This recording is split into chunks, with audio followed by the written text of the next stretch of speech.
ಪ್ರಿಯರೇ, ದಿನದ ಬದುಕಿಗೊಂದು ಕ್ರಿಸ್ತನ ಈ ದನಿ ನಮ್ಮೆಲ್ಲರಿಗೂ ಪ್ರೇರಣೆಯಾಗಲಿ. ಪೂಜಾ ವಿಧಿಯ ಸಾಧಾರಣ ಕಾಲದ 18ನೆಯ ವಾರ, ಆಗಸ್ಟ್ 10, 2024 ಶನಿವಾರ. ಸಂತ ಯೋವಾನನು ಬರೆದ ಪವಿತ್ರ ಶುಭ ಸಂದೇಶದಿಂದ ವಾಚನ, 12ನೆಯ ಅಧ್ಯಾಯ 24ರಿಂದ 28ರವರೆಗಿನ ವಚನಗಳು. ಆ ಕಾಲದಲ್ಲಿ ಯೇಸು ತಮ್ಮ ಶಿಷ್ಯರಿಗೆ ಹೀಗೆಂದರು, ನಾನು ನಿಮಗೆ ಸತ್ಯವಾಗಿ ಹೇಳುತ್ತೇನೆ, ಗೋಧಿಯ ಕಾಳು ಭೂಮಿಯಲ್ಲಿ ಬಿದ್ದು ಸಾಯದಿದ್ದರೆ ಅದು ಒಂಟಿಯಾಗಿ ಉಳಿಯುತ್ತದೆ. ಅದು ಸತ್ತರೆ ಮಾತ್ರ ಸಮೃದ್ಧಿಯಾದ ಫಲವನ್ನು ಕೊಡುತ್ತದೆ. ತನ್ನ ಪ್ರಾಣವನ್ನು ಪ್ರೀತಿಸುವವನು ಅದನ್ನು ಕಳೆದುಕೊಳ್ಳುತ್ತಾನೆ. ತನ್ನ ಪ್ರಾಣವನ್ನು ಈ ಲೋಕದಲ್ಲಿ ದ್ವೇಷಿಸುವವನು ಅದನ್ನು ನಿತ್ಯ ಜೀವಕ್ಕಾಗಿ ಕಾಯ್ದಿರಿಸಿಕೊಳ್ಳುತ್ತಾನೆ. ನನ್ನ ಸೇವೆ ಮಾಡಬೇಕೆಂದಿರುವವನು ನನ್ನನ್ನು ಹಿಂಬಾಲಿಸಲಿ. ಆಗ ನಾನಿರುವಲ್ಲಿಯೇ ನನ್ನ ಸೇವಕನೂ ಇರುತ್ತಾನೆ. ನನ್ನ ಸೇವೆ ಮಾಡುವವನು ನನ್ನ ಪಿತನಿಂದ ಸನ್ಮಾನ ಹೊಂದುತ್ತಾನೆ ಎಂದರು. ಪ್ರಭುವಿನ ಶುಭ ಸಂದೇಶ. ಕ್ರಿಸ್ತರೇ ನಿಮಗೆ ಸ್ತುತಿ ಸಲ್ಲಲಿ. ಚಿಂತನೆ. ಪ್ರಭು ಯೇಸು ಕ್ರಿಸ್ತರಲ್ಲಿ ಆತ್ಮೀಯರೇ, ಇಂದು ನಾವು ಸಂತ ಲಾರೆನ್ಸ್ ರವರ ಹಬ್ಬವನ್ನು ಆಚರಿಸುತ್ತಿದ್ದೇವೆ.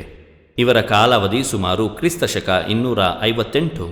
ಆತ್ಮೀಯರೇ, 3ನೇ ಶತಮಾನದಲ್ಲಿ ಕ್ರೈಸ್ತರ ಮೇಲೆ ಭೀಕರ ಚಿತ್ರಹಿಂಸೆ ನಡೆಯುತ್ತಿದ್ದ ಕಾಲ. ಜಗದ್ಗುರು ಸಂತ ಸಿಕ್ಸತಸ್ ಹಾಗೂ 4 ಮಂದಿ ಉಪಯಾಜಕರು ಮರಣದಂಡನೆಗೆ ಒಳಗಾಗುತ್ತಾರೆ. ಲಾರೆನ್ಸ್ ರವರಿಗೆ ಬಡಬಗ್ಗರ ಮೇಲೆ ಅಪಾರ ಪ್ರೀತಿ ಮತ್ತು ಕಾಳಜಿ.